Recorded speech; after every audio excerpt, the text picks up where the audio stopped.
헤로드 왕 때에 예수께서 유대 베들레헴에서 나심에 동방으로부터 박사들이 예루살렘에 이르러 유대인의 왕으로 나신 이가 어디 계시냐?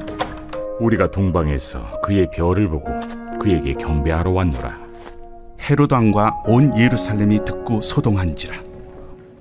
왕이 모든 대제사장과 백성의 서기관들을 모아 그리스도가 어디서 나겠느냐 물으니 유대 베들레헴이오니 이는 선지자로 이렇게 기록된 바 또 유대 땅 베들레헴아 너는 유대 고을 중에서 가장 작지 아니하리다. 내게서 한 다스리는 자가 나와서 내 백성 이스라엘의 목자가 되리라 하였음이니이다. 이에 헤롯이 가만히 박사들을 불러 별이 나타난 때를 자세히 묻고 베들레헴으로 보내며 이르되 가서 아기에 대하여 자세히 알아보고 찾거든 내게 고하여 나도 가서 그에게 경배하게 하라. 박사들이 왕의 말을 듣고 갈새 동방에서 보던 그 별이 문득 앞서 인도하여 가다가 아기 있는 곳 위에 머물러 서 있는지라. 그들이 별을 보고 매우 크게 기뻐하더라. 집에 들어가 아기와 그의 어머니 마리아가 함께 있는 것을 보고 엎드려 아기께 경배하고 보배합을 열어 황금과 유향과 모약을 예물로 드리니라. 그들은 꿈에 헤롯에게로 돌아가지 말라 지시하심을 받아 다른 길로 고국에 돌아가니라. 오늘 말씀은 마태복음 2장 1절로 12절까지 예수님을 경배한 박사들이라는 제목입니다. 네, 새해가 밝고 오늘로 이제 1월 3일이 되었습니다. 네, 참 빠르네요. 3이라는 숫자가 참 새해 되면 많이 등장을 하죠. 네, 작심 3일이라는 말로 많이 등장을 하는데 그 3일이 바로 오늘입니다. 네, 우리에게 신년에 세웠던 여러분들의 각자의 계획과 또 신앙 안에서의 다짐들이 있으실 것인데 참 나의 힘으로 하려는 것보다 정말 주님이 주신 능력 가운데 말씀을 의지하며 또한 기도 가운데에 정말 주님 안에서 우리의 소망이 이루어가시는 우리 성도님들 되시기를 축복을 드립니다. 우리의 말씀 생활도 작심 3일이 결코 되임없이 또한 기도 생활도 그렇게 쉽게 끝나는 것이 아닌 올 한 해 정말 끝까지 꾸준히 인내함으로 우리를 위해서 인내주신 주님을 기억함으로 우리도 주님 안에서 그 믿음의 신앙의 싸움을 잘 싸워가 우리에게 주신 이미 얻은 그 승리를 날마다 누리기를 주님의 이름으로 축원을 드립니다. 네, 이제 마태복음이 시작이 되었습니다. 마태복음에서 나타나는 메시아이신 예수님을 나타내는 가장 강조적인 부분은 왕으로 오신 예수님을 많이 나타내고 있는 것을 우리는 이미 알고 계실 것입니다. 우리의 인생에 여러 왕들이 있을 것인데 바로 그 모든 왕들 중에 왕, 모든 것의 통치권을 가지신 우리 주님을 표현하고 있는 것이 바로 이 마태복음의 저자의 시점이다라는 것입니다. 오늘도 그 우리의 왕 대신, 인생의 왕 대신 주님을 만나는 귀한 경험을 하시기를 주님의 이름으로 축원드립니다. 오늘 말씀을 보면 그 스토리를 이끌어가는 한 사건을 통하여 오늘의 말씀이 전개되고 있는 것을 보게 됩니다. 그것이 무엇인가? 나름의 평화로운, 별 문제 없는 그런 삶을 살고 있는 헤롯과 그 안에 있는 모든 백성들, 가신들이 있는데 갑자기 한 방문객들로 인하여 큰 소동이 벌어지는 그 사건이 오늘의 본문의 내용을 이끌어가고 있는 것입니다. 그 사건이 무엇입니까? 바로 동방박사들의 출현이죠. 왜 동방박사의 출현이 큰 소동이 되는 사건이 되고 말았는가? 전혀 생각지도 못했던 소식을 그들의 동방박사의 입술을 통하여 헤롯 왕과 온 예루살렘이 듣게 되었기 때문입니다. 그것은 바로 우리가 잘 알고 있다시피 바로 예수 그리스도 유대인의 왕의 나심이라는 인생 가운데에 정말 가장 큰 놀라운 사건이 일어났기 때문이라는 것이죠. 그때가 어떤 때인가를 보니 오늘 말씀에서 1절에 헤롯 왕 때라고 분명히 기록이 되어 있습니다. 일부러 이런 왕이라는 표현을 사용함으로 서두에서 말씀드린 것처럼 마태가 이 왕이라는 것을 강조하는 것이다 라는 것을 또 표현을 하고 있는 것이죠. 유대를 다스리고 있는 이 실질적인 물리적인 왕은 헤롯 왕이나 그 뒤에 말하기를 2절에 유대인의 왕이 태어날 것이다. 진정한 이 땅의 왕, 온 인류의 왕이 태어날 것임을 이 헤롯 왕과 대조적인 표현을 통해서 표기하고 있는 것이다라는 것입니다. 이 헤롯 왕은 누군가? 여러 헤롯이 있는데 헤롯 대왕으로 알려져 있는 왕이죠. 근데 그 헤롯 왕, 이 헤롯 대왕은 혈통적으로 보면 진짜 유대인이 아니었습니다. 에서의 후손으로서 그 혈통이 잘 인정받기 어려운 혈통을 가지고 태어난 자가 이 헤롯 왕이죠. 그런 열등감에서인지 여러 정치적인 면에서 참 괴팍하게 정치를 한 것을 보게 됩니다. 로마의 눈에 좋게 보이기 위해서 뭔가 그 로마의 비유를 맞추는 악독을 저지르는 것이 바로 이 헤롯 대왕이었습니다. 또한 그것 때문에 여러 유대인들의 많은 좋지 않은 평가를 받다 보니 또 그것도 의식이 된 나머지 나중에는 헤롯 성전이라 하는 성전을 지어주겠다라는 것을 통해서 결국에는 그 헤롯 성전을 지어주는 모습을 보게 되죠. 그로 인해서 조금의 좋은 평가도 얻은 것으로 알려져 있습니다. 어찌됐든 이런 것이 바로 이 헤롯 대왕인데 그때에 이 예수님께서 베들레헴 땅에 태어나셨죠. 그 태어나셨을 때에 오늘 그 주인공이라 할 수 있는 동방 박사들이 이제 등장하는 것을 봅니다. 동방부터 박사들이 예루살렘에 이르러 말을 하게 됩니다. 참 유대 베들레헴 땅에 태어났는데 동방 박사들은 예루살렘에 이르러 그 예루살렘 성에 찾아와 헤롯과 그곳에 모인 사람들을 향해서 오늘의 이 소식을 전한다라는 것입니다. 어떤 말을 하는가? 오자마자 다짜고짜 한다는 말이 유대인의 왕으로 나시니가 어디 계시냐? 우리가 동방에서 그의 별을 보고 그에게 경배하러 왔노라. 네, 오자마자 첫 마디가 이겁니다. 유대인의 왕으로 나시니가 어디냐? 그에게 우리가 경배하러 왔다. 그의 별을 보고 왔다. 라고 합니다. 그 말을 들은 그 반응이 바로 이어지는 게 3절이죠. 헤롯 왕과 온 예루살렘이 듣고 소동한지라. 우리가 그냥 이 말씀을 쭉 읽다 보면 그냥 놓치기 쉽게 넘어갈 만한 표현일 수 있습니다. 유대인의 왕으로 나시니가 어디 계시냐라는 말을 듣고 헤롯 왕과 온 예루살렘이 그냥 소동을 했구나. 그냥 시끌시끌했구나. 라고 넘어갈 수가 있는 것인데 이것은 헤롯 왕에게 있어서는 너무나 공포스러운 충격적인 말임에 분명한 것이죠.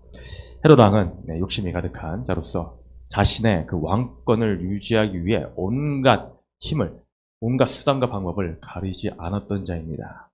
오죽하면 자신의 자녀들까지 또 부인까지도 죽이는 일을 했던 그 왕이 바로 이 헤롯 왕인 것이죠. 왕권을 지키기 위해서 물불을 가리지 않았던 왕입니다. 그런데 유대인의 왕으로 나시니가 어디 계시냐라고 동방에서 이방인들이 와서 대뜸 이런 말을 하니 소동할 수밖에 없는 것입니다. 이게 무슨 소리인가? 내가 어떻게 지켜온 이 왕권인데 왕으로 나시니가 어디 있느냐고? 벌써 태어났다는 말인가? 그 아기의 탄생으로 인해서 이 헤롯 대왕은 불안에 떨 수밖에 없다라는 것이죠. 그러니 온갖 소동이 일어날 수밖에 없는 것입니다. 헤롯 왕뿐만이 아닌 오늘 분명히 말씀하고 있습니다. 헤롯 왕과 온 예루살렘에 듣고 소동을 하였다. 왕은 왕 나름대로 그런 소동을 일으킬만 한데 온 예루살렘은 또 왜 소동을 일으켰는가? 그 헤롯 왕의 성격을 잘 알고 괴팍함을 잘 알고 있으니 이것도 새로운 왕권이 일어난다고 하면은 이 헤롯 왕이 얼마나 우리를 못 잡아먹어서 안달이 날까? 어떤 또 폭군을 저지를까? 하는 이런 헤롯 왕의 눈치를 보는 것으로 인해 온갖 그런 앞으로 벌어질 일들이 상상이 되니 그 밑에 있던 신하들 또한 소동할 수밖에 없었다라는 것입니다.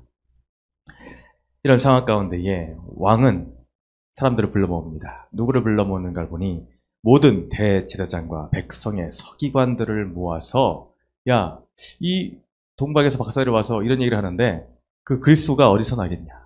그리스도라는 것이 무엇입니까? 말 그대로 메시아라는 것입니다. 메시아가 난다고 하는데 어디서 대체 나겠느냐? 대제사장들아, 서기관들아, 너희는 알고 있지 않느냐? 라고 물어보더라라는 것이죠. 그런데 놀랍습니다. 5절에 묻기가 뭐 기다렸다는 듯이, 마치 기다렸다는 듯이 금방 그 대답을 해주는 것을 보게 됩니다. 이르되 유대 베들레헴입니다.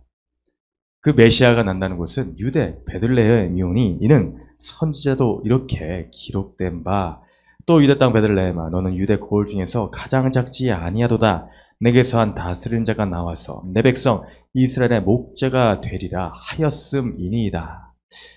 이 말씀은 미가서 5장 2절에 기록되어 있는 너무나 유명한 메시아 탄생에 대한 예언을 담은 말씀입니다. 이 말씀을 분명하게 대제사장들이 또한 서기관들이 알고 있었다라는 것이 큰 문제다라는 것이죠. 몰랐던 것이 아니라 알고 있었다. 그것도 분명하게 어디에서 날 것까지를 알고 있었다라는 것입니다. 반면 아까 우리가 본 이 동방박사들은 어떠합니까? 오히려 뚜렷이 알지는 못했습니다. 베들레헴이라는 마을을 알지 못했죠. 그러니 잘 알지 못했기 때문에 박사들은 예루살렘으로 찾아간 것입니다. 당연히 왕이 태어난다라고 하면은 당연히 수도인 예루살렘 그 성 안에서 왕이 될 사람이 태어났을 것이야 라고 그 예루살렘으로 찾아간 것이죠. 근데 반면에 대제사장과 서기관들은 알고 있었습니다. 분명하게 그 마을까지 알고 있었습니다. 베들레헴이다 라는 것. 근데 어떠합니까? 더 자세히 오히려 알고 있었음에도 불구하고 그들은 메시아의 탄생을 축복하고 축하하러 가지 않았다라는 것입니다. 오히려 이방 땅에서 온 박사들이 간절히 사모함으로 그리스도의 나심을 축하하러, 경배드리러, 예배하러 찾아왔다라는 것입니다. 이 얼마나 아이러니한 일입니까? 유대인의 이 이스라엘 선민, 그 가운데서 나신 왕인데 오히려 그들은 온전히 알지 못하고 있었다. 영적으로 깨어있지 못한 이 현실을 이 구절을 통해서 우리는 깨달을 수가 있다라는 것이죠. 잠시 동방박사에 대해서 조금 더 알아본다면 이 동방이라는 지역은 바벨론 지역으로 유추가 됩니다. 이 바벨론 지역이 나중에 이제 페르시아에게 망하게 되고 이 또 페르시아가 또 시간이 지난 그 후에는 파르티아라는 제국으로 성장하게 되죠. 이 파르티아 제국에서 온 박사들로서 추정이 되는 것입니다. 이 박사라는 것은 단순히 점쟁이나 요술사 그런 정도의 주술을 하는 그런 엉터리 마술사 정도의 사람들이 아닙니다. 그때 당시에 정말 엘리트 중에 엘리트, 천문학자들로 알려진 것이 바로 이 동방의 박사들이죠. 그는 별자리를 보면서 별을 연구하면서 그때 징조와 때를 알기도 하고 또 오늘과 같이 이러한 일에 사용되는 것이 바로 이 동방 박사들인 것입니다. 근데 이 동방 박사들이 참 이 여정을 시작했다라는 것은 정말 쉽지 않은 일이라는 것을 알아야 됩니다. 참 어려운 일이고 목숨을 건 여정입니다. 거리도 거리지만 또 당시에 정치적인 이유 때문에도 참 어려운 여행이 아닐 수가 없습니다. 당시 유대는 로마의 속국이었죠. 근데 이 파르티아 제국이 로마와 참으로 이 적대적인 관계를 가진 나라였습니다. 그러니 적대 세력의 그 나라의 그 유대 지역으로 간다는 것은 쉽지 않은 일이었다라는 것입니다. 그럼에도 불구하고 그들이 이러한 여행을 시작할 수 있었다라는 것은 그들이 그 들은 말씀들이 있었기 때문이다라는 것이죠. 말씀드렸다시피 이 동방 지역은 전에 바벨론 지역에 해당했습니다. 바벨론 지역이라고 하면은 과거에 유대인들이 포로로 끌려가서 거주했던 지역이 바로 바벨론 지역입니다. 그때 당시에 끌려간 자들이 참 이 유능한 자들이 많이 끌려간 것을 보게 됩니다. 대표적으로 이제 다니엘 선지자 같은 경우에 총리를 지낸 경력이 있는 사람이죠. 바벨론 그때를 지나서까지 장기간 계속해서 왕권이 교체됨에도 불구하고 이 다니엘은 계속해서 총리의 직을 감당하는 것을 보게 되죠. 바로 그 바벨론 지역에 머물고 있던 그 유대인들의 후손이거나 아니면 그 유대인들, 바벨론 지역에 머물고 있던 유대인들 통하여서 메시아의 나심의 그 구약의 예언의 말씀들을 부전을 통해서 전해들은 그 사람들 중에 그 무리 중에 이 동방의 이 박사들이 있었지 않겠는가라고 알려져 있는 것입니다.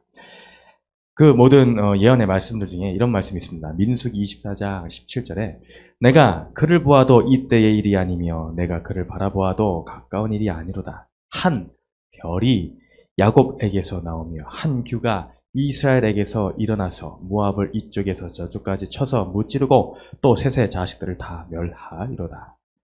여기서 바로 예언을 통해 한 별이 야곱에게서 나온다. 한 규가 이스라엘에게서 일어난다라는 말씀이 있습니다. 바로 이 한 별이라는 것은 이 메시아의 탄생, 바로 예수 그리스도의 나심을 말씀해 주고 계신다라는 것이죠. 규라는 것도 또한 이 왕의 탄생을 가리키고 있는 것입니다. 바로 이런 말씀들을 구전을 통해서 그들이 알고 있었기 때문에 한 별이 떠올랐을 그때에 그 별을 보고 이들은 이런 말씀들을 붙잡고 이 한 말씀, 그 전에 전해졌던 유대인을 통해서 그들 들었던 그 선조를 통해서 들었던 그 말씀을 붙잡고 과연 얼마나 그들은 기대감을 안고 그 먼 여정을 시작하였을까. 참 이 메시아의 나심의 예언이 있는데 그것이 바로 이 별을 통해서 우리에게 알려주고 있구나 라는 이 감동이 이 동방 박사들의 마음 가운데 그들을 이끌었다라는 것입니다. 이 하나님의 인도하심이 이 동방 박사들 가운데에 있었다라는 것이죠. 그 별을 보고 동쪽에서 이 여정을 시작하여서 이곳까지 이 예루살렘까지 이들의 여정이 시작되었다라는 것입니다. 참 이 동방 박사들의 모습과 이 당시에 예루살렘에 머물고 있는 헤롯 왕 또한 대제사장과 서기관들의 모습이 너무나 대조적이고 상반적으로 드러나는 것을 보게 됩니다. 물리적인 거리는 어떻습니까? 훨씬 예루살렘에서 베들레헴이 가깝습니다. 동방에서 온 박사들이 온 거리에 비하면 이건 비교할 것도 안 됩니다. 물리적인 거리는 훨씬 가까운데 그들의 영적 심리 상태의 거리는 정반대, 반비례의 모습을 보여주고 있더라라는 것입니다. 그들에게는 말씀을 보아도 말씀을 들어도 깨달음이 없으니 자신들이 지금 누리고 있는 이 권세, 이 권력, 기득권이라는 것에 눈이 어둡다 보니 정말 우리 인생의 참 메시아의 나심을 말씀을 통해 지식으로 알고 있었음에도 불구하고 그것이 삶에서는 현실이 되지 못하고 있다. 자신들의 삶과는 반비례되고 있다라는 것을 보게 됩니다. 그러니 메시아의 소식이 이들에게는 소동거리가 될 수밖에 없습니다. 불안에 떨 수밖에 없는 소식이 됩니다. 우리의 인생이 어떻습니까? 우리의 인생을 살 때에 메시아의 나심, 나의 인생의 구세주가 오심을 우리가 들었을 때에 어떤 자들이 불안하겠습니까? 오늘 말씀처럼 가진 것이 많은 자들입니다. 세상의 것이 내가 놓치는 것이 아쉬워 포기하는 것이 너무나 아까운 자들은 이 복음의 복된 소식, 복음이 들려질 때도 불안해할 수밖에 없습니다. 포기하기가 너무나 어렵습니다. 그것은 지식으로 예수 그리스도를 알고 있기 때문이더라라는 것이죠. 오늘 그래서 큐티 뒤에 해설을 보니 동일한 표현을 하는 것을 보게 되었습니다. 두 번째 단락에 네 번째 줄을 보니 내가 예수님을 안다고 하면서도 예배하지 않는다면 그것은 예수님을 아는 것이 아니라 예수님에 대해 아는 것에 불과하다. 우리는 예수님을 인격적으로 아는 지식이 필요하다라고 말씀하는 것이 보입니다. 그러니 정말 우리는 예수 그리스도를 어떻게 알고 있는가? 내가 인격적으로 만난 예수님을 온전히 예수님 자신을 알고 있는가? 그것이 그 예수님이 나의 삶을 이끌어가는 삶의 구세주로서 자리 잡고 있는가 없는가? 그것에 따라서 오늘 예수 그리스도의 나심에 대해 그 소식을 들었을 때에 동방의 박사들처럼 경배하는 자리에 기쁨으로 나아가고 있는가? 참 예배자로 나아가고 있는가? 그렇지 아니하면 오늘 이 소동하고 있는 무리들과 같은 모습으로 예수 그리스도의 나심이 나에게 전혀 기쁨이 되지 않고 세상 가운데 또 예수님을 통해서 내가 무엇을 또 포기해야 되는가? 나는 포기하기 싫은데 라고 두려워 떨고 불안해하고 있는가? 우리는 어느 쪽에 속한 인생을 살고 있는가라는 것을 우리는 되돌아봐야 될 필요가 있다는 것입니다. 그러니 오늘 우리 새해를 맞이하여서 우리의 인생이 나는 소도하는 무리와 같은지 동방 박사들처럼 내 가진 것, 나의 목숨과 생명을 드림에 부족함 없이 아낌없이 오직 그리스도의 나심을 경배하며 나의 보배합을 열어 나의 인생의 모든 것을 바쳐 주님을 예배하는 자, 참 예배자를 찾으시는 주님께 내가 순종함으로 나아가고 있는 그 자리에 있는지를 되돌아보는 복된 오늘 하루 또한 올 한 해가 되어야 될 줄을 믿습니다. 그러한 은혜가 넘치시는 우리 공동체가 되시기를 주님의 이름으로 축원드립니다.